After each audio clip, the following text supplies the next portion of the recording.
sábado 16 de mayo de 2026. Sean bienvenidos, mis queridos hermanos, a este encuentro precioso con la palabra del Señor. Me complazco en compartir con ustedes la santa palabra para este día. Que la gracia de Dios esté siempre en sus corazones. Les invito para que nos pongamos en las manos del Señor e iniciemos en el nombre del Padre, del Hijo y del Espíritu Santo. Amén. Te damos la fuerza, la gracia, el don del Espíritu Santo.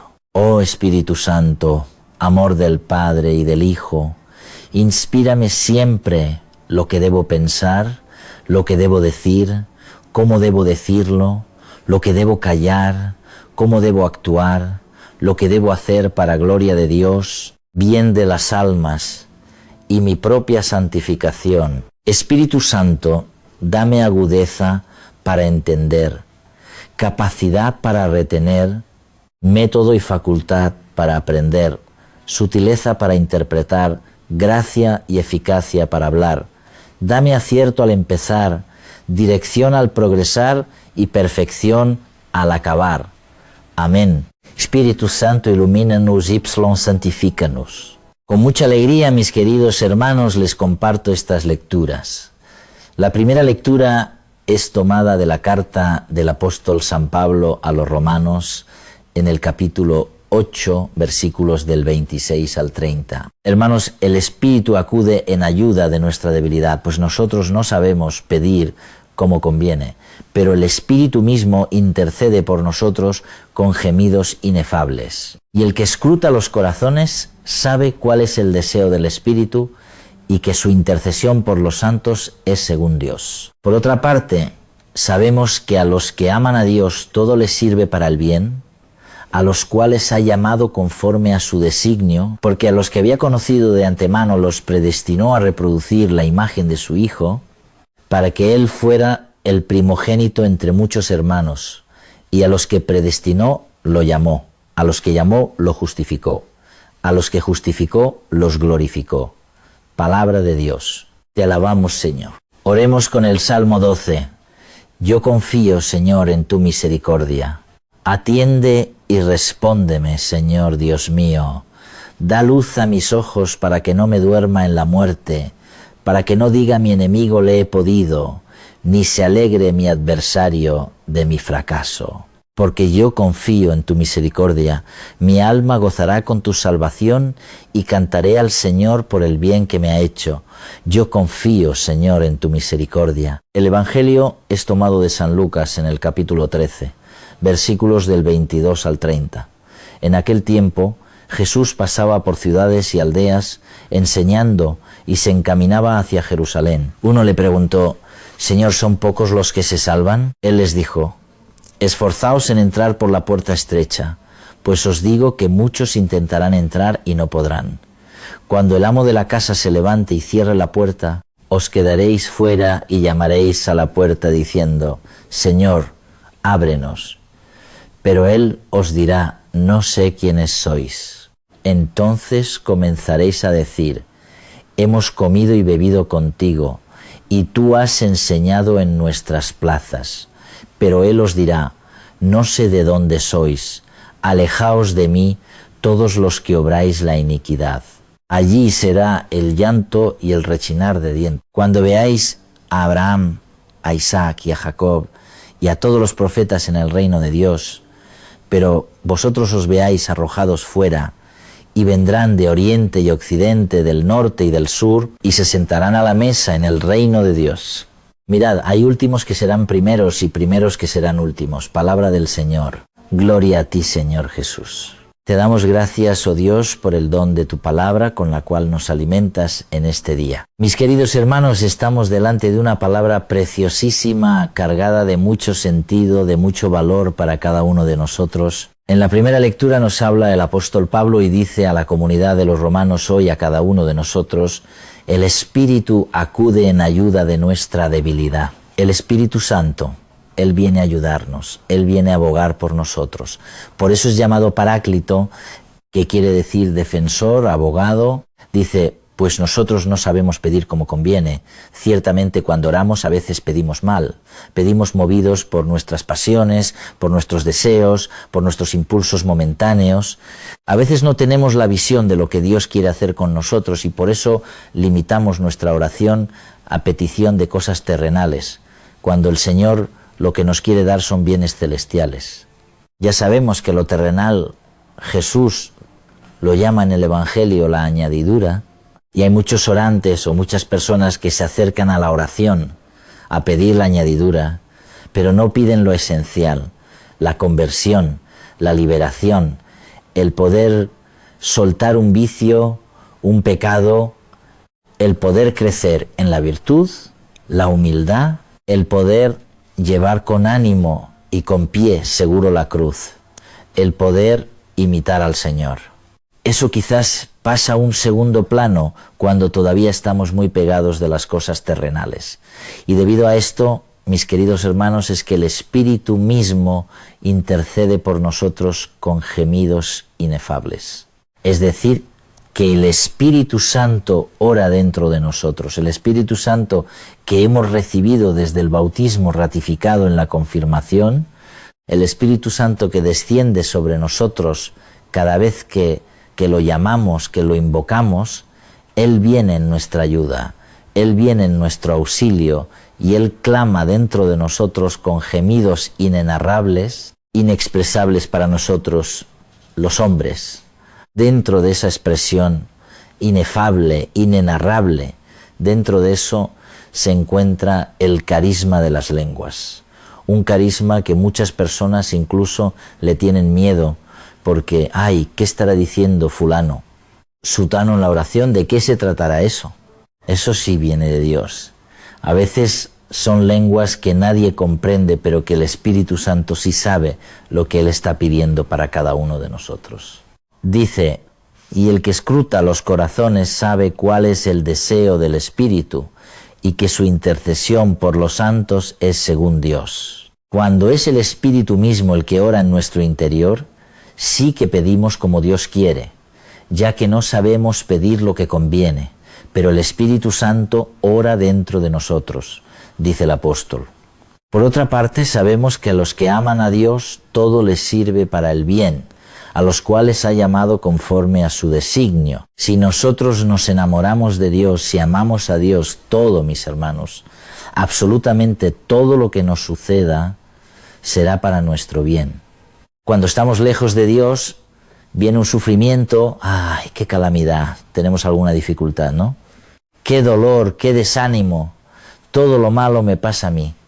Pero cuando estamos unidos a Cristo y comprendemos el misterio de la cruz, nos unimos a Jesús, todo empieza a ser más claro y ya todo lo consideramos una bendición, porque sabemos y tenemos la certeza de que Dios nos concede todo lo que necesitamos, aunque a veces nos haga pasar tragos amargos, aunque a veces nos comparta un poco de su cruz, sabemos que en el sufrimiento, en el dolor, el Señor tiene un plan más perfecto, tiene un designio más poderoso, y para esto necesitamos la ayuda del Espíritu Santo. Sin el Espíritu Santo todo es una calamidad, todo es malo, pero con el Espíritu Santo el panorama cambia. Empezamos a leer las cosas a través de los lentes de la fe. La fe y el don del Espíritu Santo es como el que se pone unas gafas y empieza a ver todo con claridad. Ah, ahora distingo los colores. Ahora sí puedo leer a lo lejos. Ahora sí puedo ver de cerca. Cuando no tenemos el Espíritu Santo todo se ve borroso, nublado, como que no sabemos para dónde vamos. Hasta las cosas buenas las podemos ver como cosas malas. Y aquello que para muchos parece una calamidad, para el que ve a través de la lente de Dios, todo es bendición. Es lo que está diciendo el apóstol Pablo en su carta. Todo les sirve para el bien a los que ha llamado conforme a su designio, porque a los que había conocido de antemano los predestinó a reproducir la imagen de su Hijo. ¿Y cómo es la imagen de su Hijo? Un Cristo crucificado.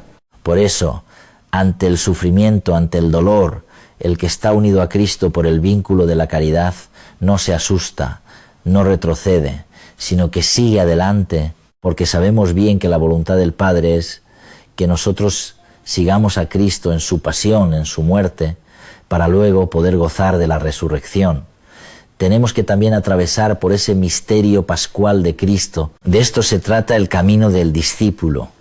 Dice la palabra: a los que predestinó lo llamó, a los que llamó lo justificó, a los que justificó los glorificó.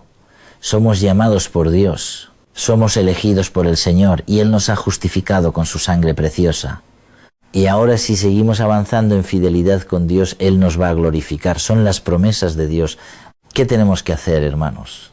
Tener confianza y saber esperar en Dios.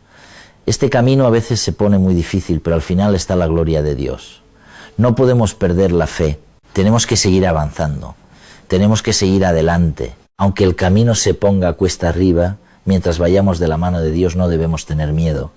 Mis queridos hermanos, dice el Evangelio del día de hoy, muy unido a todo este mensaje de la primera lectura, que Jesús pasaba por aldeas y ciudades enseñando y ya se está encaminando hacia Jerusalén. Entonces uno le preguntó: Señor, ¿son pocos los que se salvan? Una pregunta bastante osada. ¿Son pocos los que se salvan? Él les dijo: esforzaos en entrar por la puerta estrecha, pues os digo que muchos intentarán entrar y no podrán. Mis queridos hermanos, el camino que lleva al reino de los cielos es estrecho, es angosto. Por eso hay muchos que intentan y no pueden porque no se quieren desacomodar. Para uno poder entrar por esa puerta estrecha, necesita desvincularse de las cosas terrenales, de las cosas materiales, empezar a desprenderse de muchas tonterías que son estorbos en la vida espiritual. El que quiera realmente entrar por el camino del Evangelio, el camino del discípulo, tiene que ponerse ligero de equipaje. Tiene que dejar a un lado vicios, pecados, renunciar, la teología de la renuncia espiritual.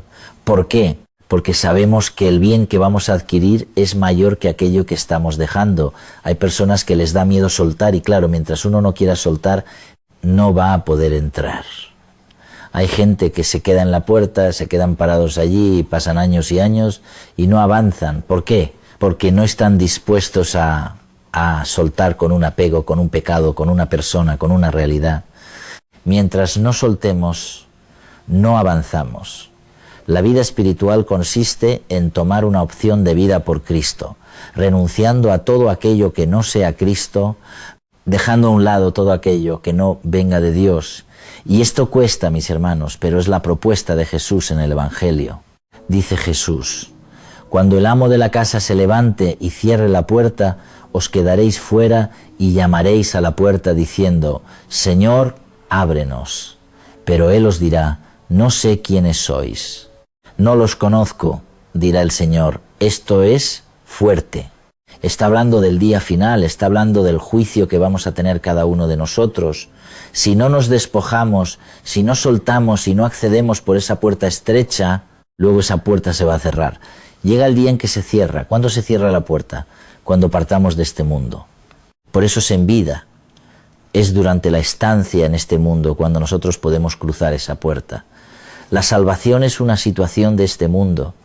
Es decir, ya sabemos que la salvación es para la eternidad, pero la salvación se alcanza mientras estamos peregrinos en esta tierra. Ese es el misterio de la salvación. Una vez salgamos de este mundo, la puerta se cierra y si no estamos dentro, por eso el que se muera en la gracia de Dios se salva. Y el que no muera en gracia de Dios se pierde. Esa es la lógica del Evangelio. Es lo que está diciendo Jesús. Por eso hay que procurar entrar cuanto antes por esa puerta. ¿Es estrecha? ¿Es difícil el camino? Sí, pero vale la pena, hermanos. Es la única puerta por la cual podemos acceder a la vida eterna. ¿Y cuál es la puerta? Dirán muchos. ¿De qué puerta estamos hablando? Puerta, puerta. ¿Cuál es la puerta, hermanos? La puerta es Jesús. Jesús es la puerta de las ovejas. Nadie va al Padre sino por mí, dice Jesús en el Evangelio. Solamente entramos por la puerta angosta, que es la propuesta que nos hace Jesús. ¿Cuál es la puerta? Jesús. Entramos a través de Jesús. ¿De qué modo? Obedeciéndole, haciéndole caso a sus palabras, escuchándole, haciendo la voluntad de Él. Así se entra en la vida eterna. Entonces comenzaréis a decir: hemos comido y bebido contigo, y tú has enseñado en nuestras plazas. Pero él os dirá: no sé de dónde sois. Alejaos de mí, todos los que obráis la iniquidad. Hay muchas personas que pueden llegar a pensar que por decir Señor, Señor, ya van a entrar en el reino de los cielos, que por hacer alguna oración de vez en cuando ya con eso nos vamos a salvar. Y no es así. Uno se salva cuando entra por la puerta estrecha, cuando se une a Jesús, cuando le entrega la vida, el corazón al Señor y le dice: dirígeme, guíame, condúceme, Señor, llévame a donde tú quieras. En ese momento estamos accediendo, estamos entrando. Es que estuvimos sentados contigo, te escuchamos en las plazas, es que yo iba a misa, es que yo fui en muchas ocasiones a escuchar tu palabra. Pero no es suficiente con ir, no es suficiente con escucharlo, no es suficiente ni siquiera con sentarnos a su mesa, que es la Eucaristía.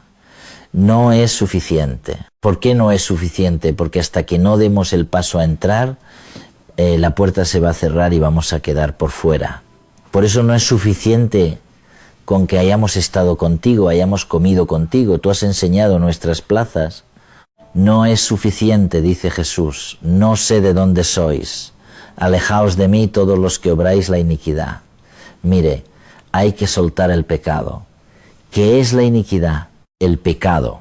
El pecado es una canallada, es la cobardía de nosotros no querer acceder por la puerta. Mientras no entremos por esa puerta, podemos hacer muchas cosas, pero no alcanzaremos la gracia de la salvación. Allí será el llanto y el rechinar de dientes. Cuando veáis a Abraham, a Isaac, a Jacob, a los profetas en el reino de Dios, pero vosotros os veáis arrojados fuera. Quedar lejos del reino de Dios será la peor calamidad de todo lo que nosotros podamos hacer. Es la peor decepción de todas. Es la tristeza más grande que existe, quedarnos fuera del reino de Dios. Hermanos, es un llamado muy consistente el de Jesús, muy preciso. Jesús nos invita a entrar, tenemos que dar ese paso. Tenemos que soltar todo aquello que nos está impidiendo pasar la puerta, la medida de los mandamientos. ¿Cuánto mide esa puerta, Padre? ¿Por qué es tan difícil entrar? Porque tiene la medida de los 10 mandamientos. Entonces, mientras yo no esté en línea con los mandamientos, yo no puedo entrar. No me da, no puedo. Aunque más me esfuerce, aunque quiera, mientras yo no me ponga en la medida de los 10 mandamientos, no podré acceder. Padre, ¿y por qué dice los mandamientos? Recordemos que a Jesús un joven le preguntó: ¿qué tengo que hacer para salvarme? Y Jesús le responde: ¿y qué está escrito en la ley? ¿Qué lees en ella? Amarás a tu Dios con todo tu corazón, a tu prójimo como a ti mismo, etcétera, etcétera. Los 10 mandamientos. Haz eso y tendrás la vida. ¿Cómo entramos? Cumpliendo los 10 mandamientos. Jesús es clarísimo en el Evangelio y termina diciendo el Evangelio del día de hoy: y vendrán de oriente y occidente, del norte y del sur, y se sentarán a la mesa en el reino de Dios. Mirad, hay últimos que serán primeros y primeros que serán últimos. ¿Qué nos está diciendo el Señor? Pongámonos atentos, hagamos lo que tengamos que hacer, porque o si no, muchos se van a salvar y yo de pronto me quedo por fuera. Cada uno de nosotros somos responsables de nuestra salvación personal y corresponsables de la salvación de los demás. Abrámonos a la experiencia del amor de Jesús y dejémonos transformar por Él. Que Dios les bendiga y les guarde, mis queridos hermanos, en el poderoso nombre del Padre, del Hijo y del Espíritu Santo. Amén. Que tengan un santo y un feliz día en el amor de Dios. M.